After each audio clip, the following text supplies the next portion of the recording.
taho da zance zan baku labari a takaice. Soyayya an ce ruwan zuma ce, na ɗanɗana na ji ruwan guba ce. Na yi gaman wata yarinya ce, kyakkyawa zuciya ta sace. Na rasa ya zana yau kwatance, zana surar ta kare na mance. Ta ka ƙarshe gunkin duniya ce, cikin ɗan mata ko fitila ce.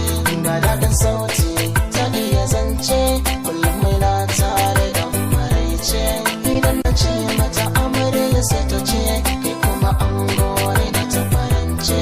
Na shirya auren ta kola da rance, don ba da su wani yamin na kwace.